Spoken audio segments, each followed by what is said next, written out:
পতিত পরাজিত বিতাড়িত ফ্যাসিবাদ যাতে আর কোনো রূপে কোনো ক্রমেই ফিরতে না পারে, তার পুনরুত্থান ঘটতে না পারে, এই সময় সেটিই হোক বাংলাদেশের পক্ষের প্রত্যেকটি গণতন্ত্রের পক্ষের প্রত্যেকটি রাজনৈতিক দলের লক্ষ্য।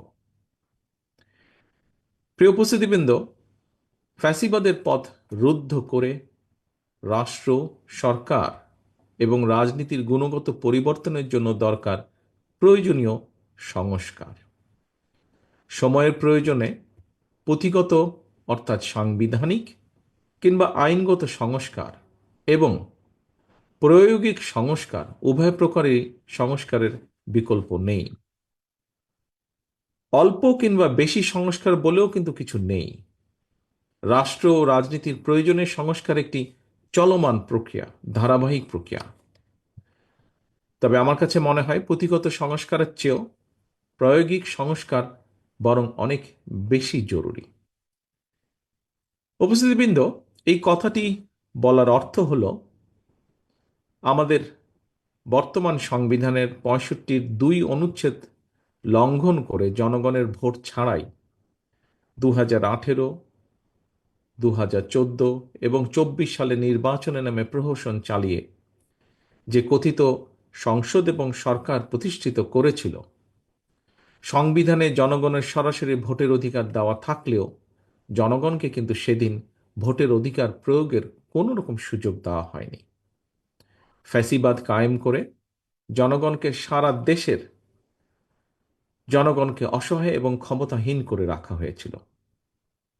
এ কারণেই আমি মনে করি রাষ্ট্রে স্বৈরাচার কিংবা ফ্যাসিবাদ রুখে দিতে সবচেয়ে বেশি প্রয়োজন জনগণের রাজনৈতিক ক্ষমতায়ন। জনগণের সরাসরি ভোটে নির্বাচিত প্রতিনিধিদের নিয়ে সংসদ সরকার গঠিত হলে অবশ্যই সেই সরকার জনগণের কাছে জবাবদিহি করতে বাধ্য এবং এর মাধ্যমে রাষ্ট্রের নাগরিকদের রাজনৈতিক ক্ষমতা নিশ্চিত হয়।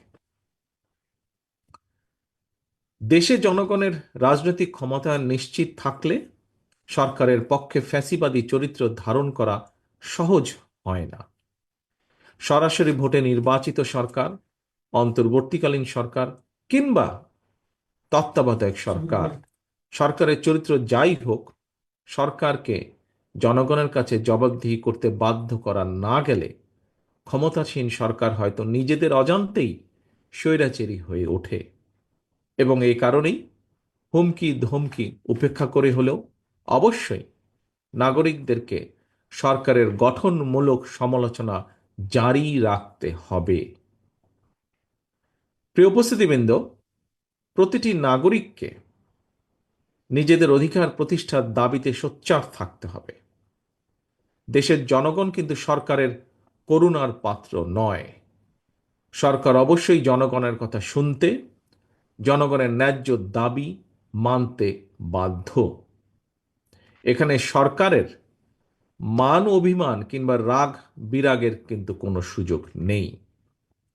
প্রিয় উপস্থিতিবৃন্দ, আমি আগেও বলেছি, হাজারো শহীদদের রক্তের উপর প্রতিষ্ঠিত বর্তমান এই অন্তর্বর্তীকালীন সরকারের নৈতিক এবং রাজনৈতিক বৈধতার হয়তো সংকট নেই, তবে অবশ্যই এই সরকার জনগণের কাছে জবাবদিহিমূলক নয়।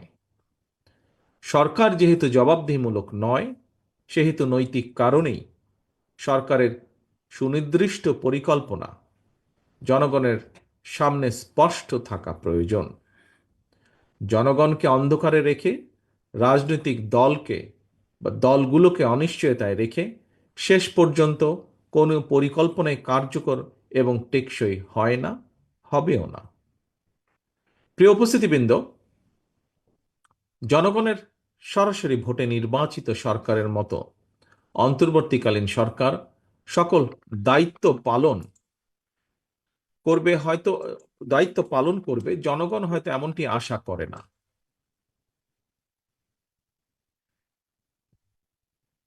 তারপরেও সরকারকে নিয়মমাফিক কিছু কাজ করতে হয়। এরই ধারাবাহিকতায় দেশের বিভিন্ন শ্রেণী পেশা মানুষের সমস্যা সম্ভাবনা সম্পর্কে সরজমিন অভিজ্ঞতা না থাকলেও অন্তর্বর্তীকালীন সরকারকে নিয়ম মাফিক চলতি অর্থ বছরের বাজেট ঘোষণা করতে হবে। অতীত অভিজ্ঞতায় দেখা গিয়েছে প্রতিটি বছর প্রতিটি বছর জাতীয় বাজেট বাস্তবায়নের ক্ষেত্রে ঘাটতি বাজেট হচ্ছে মূল প্রতিবন্ধকতা। বাজেট প্রণয়নের ক্ষেত্রে এনবিআর হয়তো সরাসরি কোনো ভূমিকা নেই, তবে রাজস্ব আদায়ের মাধ্যমে বাজেট বাস্তবায়নের ক্ষেত্রে এনবিআর এর ভূমিকা মুখ্য। এমন বাস্তবতায় বাজেট পাশের ঠিক আগ মুহূর্তে অন্তর্বর্তীকালীন সরকার হঠাৎ করেই এনবিআর এর সংস্কার চাপিয়ে দিয়ে রাজস্ব আদায়ের ক্ষেত্রে যে একটি অচল অবস্থা সৃষ্টি করেছে, এটি আমাদের অর্থনীতির জন্য কিন্তু খুব ভালো বিষয় নয়। এ ধরনের পরিস্থিতি মোকাবেলায় জবাবদিহিমূলক গণতান্ত্রিক সরকার সবচেয়ে বেশি কার্যকর ভূমিকা রাখতে পারে বলে সকলেই বিশ্বাস করেন, বিশেষ করে গণতান্ত্রিকামী জনগণ।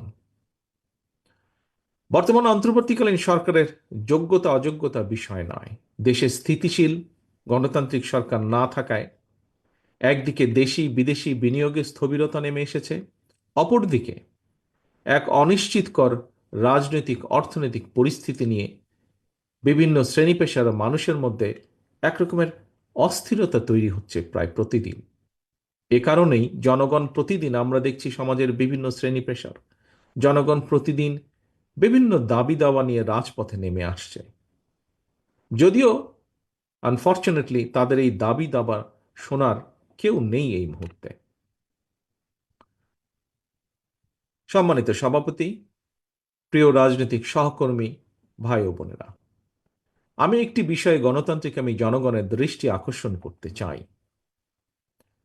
জনগণের বাংলাদেশে জনগণের ভোটে জনগণের কাছে জবাবদিহিমূলক সরকার প্রতিষ্ঠায় যে কোনো ধরনের অজুহাত কিংবা গড়িমসির সুযোগ নিয়ে পতিত পলাতক পরাজিত স্বৈরাচার মাথা চাড়া দিয়ে ওঠার অপেক্ষায় রয়েছে, কিন্তু এটি আজকে বিভিন্ন বক্তার বক্তব্যেও ফুটে উঠেছে কথাটি।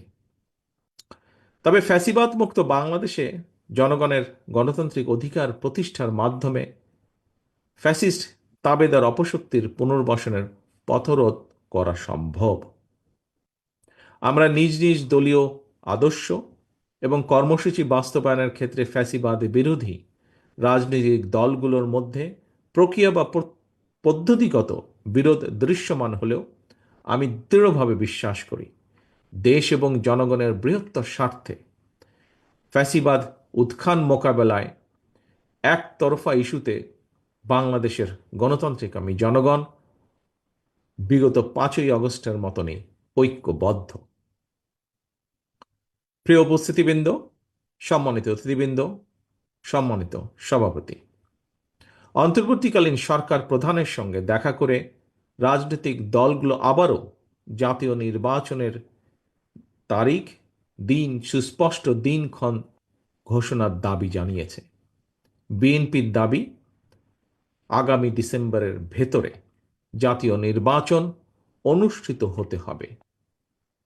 জাতীয় নির্বাচন অনুষ্ঠানের লক্ষ্যে জনপ্রশাসন, আইন শৃঙ্খলা বাহিনীর প্রয়োজনীয় সংস্কারের জন্য অন্তর্বর্তীকালীন সরকারের প্রতি বিএনপি সহ আমরা যারা একসঙ্গে রাজপথে আন্দোলন করেছি আমাদের সর্বাত্মক সমর্থন অব্যাহত রেখেছি। সুতরাং দেশে বিদেশে সম্মানিত দক্ষ এবং যোগ্য ব্যক্তিত্ব অন্তর্বর্তীকালীন সরকার প্রধানের নেতৃত্বে জনগণ অবিলম্বে দেশের ইতিহাসের সবচেয়ে অবাধ নিরপেক্ষ একটি জাতীয় নির্বাচন দেখতে পাবে। আজকে এনপিপির এই প্রতিষ্ঠা বার্ষিকীতে এই প্রত্যাশা রেখে আমার বক্তব্য শেষ করছি। পরিশেষে আবারও এনপিপির সাফল্য কামনা করছি তাদের এই 18তম প্রতিষ্ঠা বার্ষিকীতে। আল্লাহ হাফেজ। বাংলাদেশ জিন্দাবাদ। বাংলাদেশ জাতীয়তাবাদী দল জিন্দাবাদ।